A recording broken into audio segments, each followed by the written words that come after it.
अस्सलाम वालेकुम स्टूडेंट्स, कैसे हैं आप सब? ठीक हैं? चलें खोल लें अपनी बुक बायो की, पेज नंबर 25। लास्ट जो हमने लेक्चर में पढ़ा था वो स्टडी ऑफ मलेरिया का एक पॉइंट पढ़ा था कि जो इंसानों में मलेरिया आ रहा है उसकी कॉज क्या है। ठीक है, यानी किस वजह से वो मलेरिया बन रहा है या क्या है वो ऐसा। तो वो एक टाइनी क्रिएचर था जिसका नाम था प्लाज्मोडियम। उससे हमने पता चलाया कि वो जो कॉज है मलेरिया की, ठीक है, वो ऑर्गेनिज्म मलेरिया पैदा कर रहा है या बना रहा है या उसकी वजह से मलेरिया हो रहा है। ठीक है, अब एक पॉइंट तो हमने ये देख लिया। अब हमने जो नेक्स्ट पढ़ना है वो ये पढ़ना है कि मलेरिया इंसान के अंदर, मैन के अंदर कहाँ से आ रहा है। ठीक है, हमने स्टार्टिंग का पैराग्राफ पढ़ा था, हवा से तो नहीं आ रहा, एयर से नहीं आ रहा, बैड एयर जो रखा गया था उसका नाम, लेकिन ऐसा सच है नहीं, बैड एयर से नहीं आ रहा। फिर हम लोगों ने पढ़ा था कि वो स्टेगनेंट वाटर भी उन्होंने पिया, उससे भी नहीं आ रहा था। तो फिर ऐसा क्या है जिसकी वजह से वो जो प्लाज्मोडियम है वो मैन के अंदर आ रहा है। अब हम लोग उस प्रॉब्लम को डिस्कस करने लगे हैं। So page number 25, next biological problem was to learn about how plasmodium gets into the blood of man. Biologists were having following observations. Malaria is associated with marches, यानी है तो वो मार्शेस से ही आ रहा है क्योंकि लोग जो वहाँ के रहने वाले हैं उन्हीं में मलेरिया हो रहा है, बाकी साइड्स जो रह रहे हैं उनमें मलेरिया नहीं हो रहा। सो मलेरिया और मार्शेस में अगेन कुछ ना कुछ एसोसिएशन ज़रूर है। Drinking water of marshes does not cause malaria. So ये तो होगी ऑब्जर्वेशंस।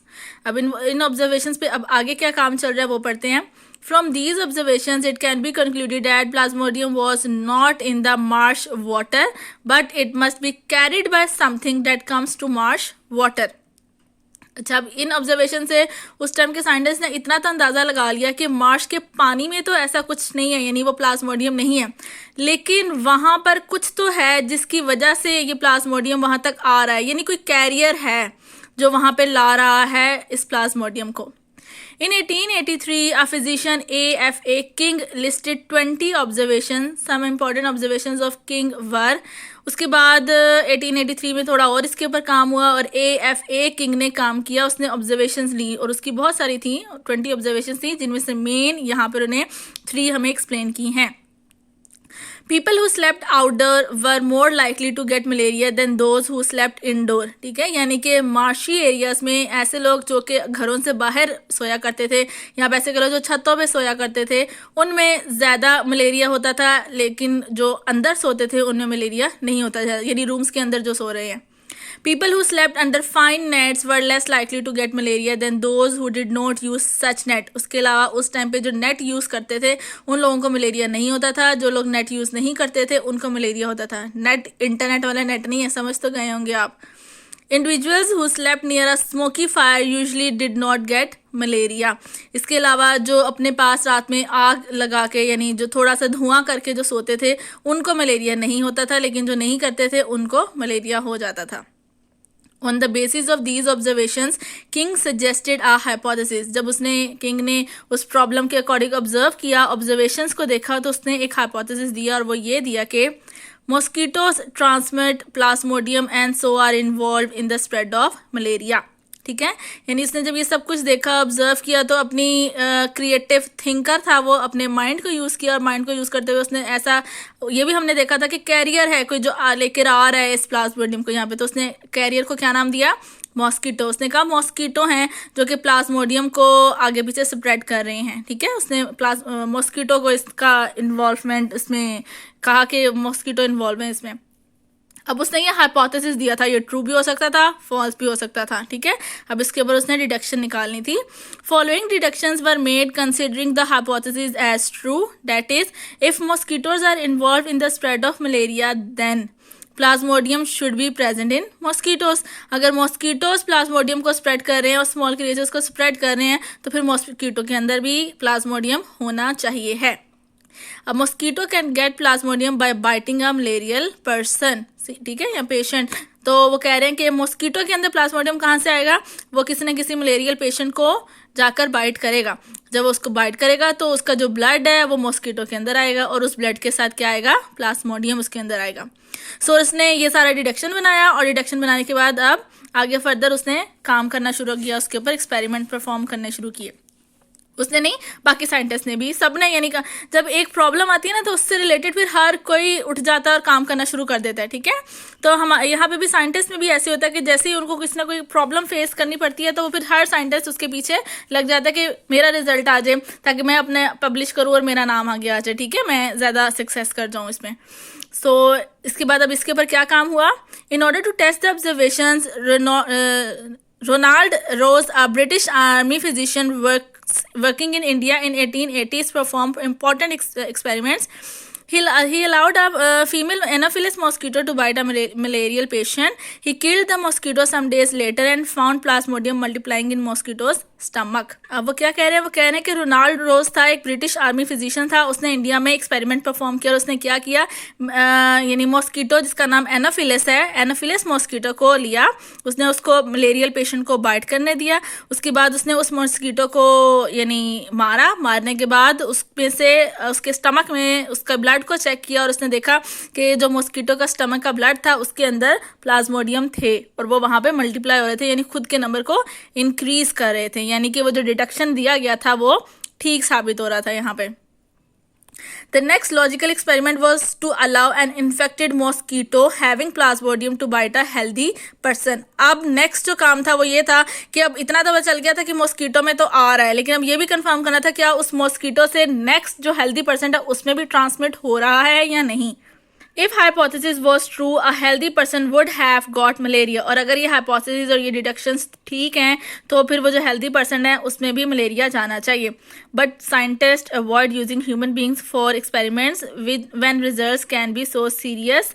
लेकिन उस टाइम पे साइंटिस्ट, जाहिर है कुछ भी कोई भी ऐसा काम करते हैं ना तो साइंटिस्ट डायरेक्टली उसको ह्यूमन के ऊपर अप्लाई नहीं करते, क्योंकि ह्यूमन गॉड गिफ्टेड एक कह लो कि मखलूक है, अशरफुल मखलूक है। डायरेक्टली किसी ह्यूमन पे करेंगे तो वो उसका रिजल्ट यानी स्वेयर भी आ सकता है, किसी को नुकसान हो सकता है, इवन डेथ भी हो सकती है। तो हमेशा साइंटिस्ट पहले एनिमल्स पे ही वो काम करते हैं, रैट्स को ले लेते हैं, स्पैरोज को ले लेते हैं, रैबिट्स को ले लेते हैं, यानी एनिमल्स पे पहले काम करते हैं, फिर जब वहाँ पे क्लियर हो जाता है तो फिर उसको फिर इम्प्लाई करते हैं ह्यूमन्स के ऊपर। सो अब उस टाइम पे साइंटिस्ट ने क्या किया, Ross used sparrow and redesign his experiment. He allowed a female Culex mosquito to bite on the sparrow suffering from malaria. उसने स्पैरो को लिया ह्यूमन की जगह पे और उसने अब यहाँ पे एनोफिलिस को नहीं लिया, क्यूलिस मॉस्किटो को लिया और उसको स्पैरो पे यानी अलाउ किया कि वो स्पैरो को बाइट करे, और ऐसी स्पैरो जिसमें मलेरिया है। Some of the mosquitoes were killed and studied at various times. Rose found that Plasmodium multiplied in the wall of mosquitoes' stomach and then moved into mosquitoes' salivary glands. He kept some mosquitoes alive and allowed them to bite healthy sparrow. Rose found that the saliva of the infected mosquito contained Plasmodium and these entered the sparrow's blood. When he examined the blood of these previously healthy sparrows, he found many Plasmodia in it. अब उसने इस पूरे experiment में क्या किया, उसने Culex mosquito को लिया, उसने स्पैरो, ऐसी स्पैरो जो कि मलेरियल थी, बहुत सारे क्यूलेक्स मॉस्किटो को अलाउ किया कि वो स्पैरो को बाइट करें। फिर उनमें से कुछ मॉस्किटो को उसने किल किया और स्टडी किया कि इनके स्टमक में है कि नहीं, तो उसने देखा कि इनके स्टमक में प्लाज्मोडियम डिवाइड हो रहा है, यानी मल्टीप्लाई हो रहा है। और मल्टीप्लाई होने के बाद उसने डिफरेंट डेज पे चेक करता गया उनको किल कर करके मॉस्किटो को कि इनके स्टमक में ही रहता है, इनका कैसे ये लोग ट्रांसफ़र करते हैं ह्यूमन के अंदर ना या आगे दूसरी स्पैरो में। तो उसने देखा कि वो उसके स्टमक में जाके पहले मल्टीप्लाई होते हैं, मल्टीप्लाई होने के बाद उसके स्लाइवरी ग्लैंड में यानी मुँह में आ जाते हैं, ठीक है, माउथ में आ जाते हैं उसके। फिर उसके बाद जब वो मॉस्किटो दूसरी किसी हेल्दी स्पैरो को बाइट करेगा तो ऑटोमेटिकली मुंह के साथ वो उसके स्लाइवा के साथ वो दूसरी स्पैरो के अंदर इंजेक्ट हो जाते हैं, ठीक है। फिर जब उसने हेल्दी स्पैरो को बाइट किया तो रोज ने देखा कि उसके स्लाइवा के साथ वो हेल्दी स्पैरो में भी चला गया प्लाज्मोडिया, और कुछ अर्से बाद जब उसने उस हेल्दी स्पैरो को देखा तो उसने ये देखा कि उस हेल्दी स्पैरो में भी प्लाज्मोडियम चला गया है, ठीक है। नेक्स्ट पेज पे, page number 26. In the end, the hypothesis was tested by direct examination on human beings. In 1898, Italian biologist allowed an Anopheles mosquito to bite a malarial patient. The mosquito was kept for a few days and then it was allowed to bite a healthy man. This person later became ill with malaria. In this way, it was confirmed that mosquito transmit Plasmodium and spread malaria. At the end जब उन लोगों ने इस चीज़ को prove कर लिया कि mosquito ही हैं जो कि मलेरिया को, ये प्लाज्मोडियम को ट्रांसफ़र कर रहे हैं, तो फिर उसके बाद उन्होंने जब उसकी क्योर भी निकाली, सिम्टम्स भी, वैसे तो क्योर और सिम्टम्स उनके पास पहले ही से थे। क्या थी क्योरेशन की मेडिसिन? चिंकोना का जो प्लांट था उसके अंदर क्या था केमिकल, एक क्यूनाइन था, जिसकी वजह से आपका मलेरिया ट्रीट हो रहा था। ठीक है, सो उन्होंने यहाँ पे डायरेक्ट अब ह्यूमन बींग को लिया और एनाफिलिस मॉस्कीटो को अगेन लिया, जिसने पहले मलेरियल पेशेंट को बाइट किया, फिर उस एनाफिलिस मॉस्कीटो ने हेल्दी पर्सन को बाइट किया और उन्होंने साइंटिस्ट ने देखा कि उसने हेल्दी पर्सन में प्लाज्मोडियम को ट्रांसफ़र कर दिया है। सो मॉस्कीटो इज़ द कैरियर। ठीक हो गया। नीचे डायग्राम आपको शो करवा रहे हैं कि उन्होंने हेल्दी स्पैरो के लिए यूज़ किया था क्यूलेक्स मॉस्कीटो और ह्यूमन बींग्स के लिए यूज़ किया था एनाफिलिस मॉस्कीटो। ठीक है, ये MCQs में आ जाता होता है। ब्लू बॉक्स पे आ जाएं। It is Aedes mosquito which transmit dengue fever, see how it is different from Anopheles. So इसमें ऐसा कुछ भी नहीं है, बस उन्होंने यहाँ पे एडिस मॉस्कीटो का नाम दिया। ये भी MCQ में आता है कि डेंगी फीवर कौन ट्रांसमिट करता है? Aedes mosquito. और मलेरियल कौन ट्रांसमिट करता है? Anopheles mosquito. ठीक है, blue box. When a female mosquito prizes the skin with her mouth parts, she inject a small amount of saliva into the wound before drawing blood. The saliva prevents the blood from clotting in her food canal. अच्छा, अब बात यहाँ आती है कि जब वो हमें प्रिक करते हैं मॉस्कीटो, तो फिर उनका मुंह से सलाइवा हमारे अंदर आने की क्या ज़रूरत है? ठीक है, वो जस्ट हमारे अंदर अपनी जो उनकी फेस पे, माउथ पे जो नीडल है, या जिस तरीके से भी वो इस एंटीना से हमारे अंदर प्रिक करते हैं, वो उससे जस्ट सक करे और हमारा ब्लड ले ले। वो ऐसा क्यों करते हैं? सलाइवा इंजेक्ट क्यों करते हैं? क्योंकि हमारा ब्लड जैसे ही हमारी बॉडी से बाहर आता है वो थिक होकर ड्राई हो जाता है। ठीक है, वो जम जाता है। तो अगर वो हमारी बॉडी से बाहर आएगा, उनकी बॉडी में जाएगा, तो वो जम जाएगा।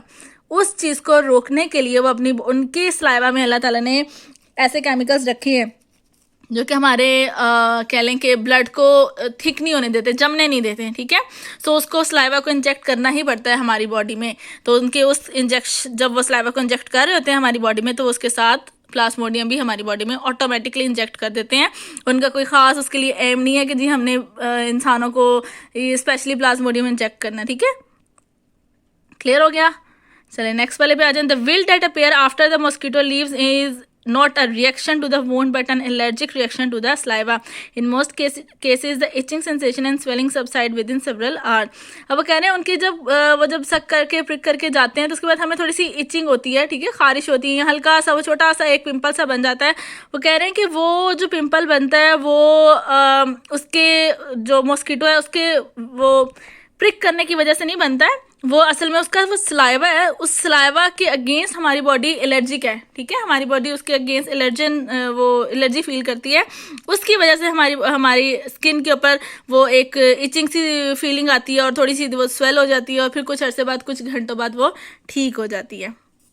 क्लियर है? अब ये टॉपिक आपने याद करना है। ऐसा ये मलेरिया का टॉपिक लॉन्ग के लिए नहीं आता, लेकिन इसमें बहुत सारे शॉर्ट क्वेश्चन आंसर्स बन जाते हैं, तो इसको एज अ शॉर्ट आपने याद करना है।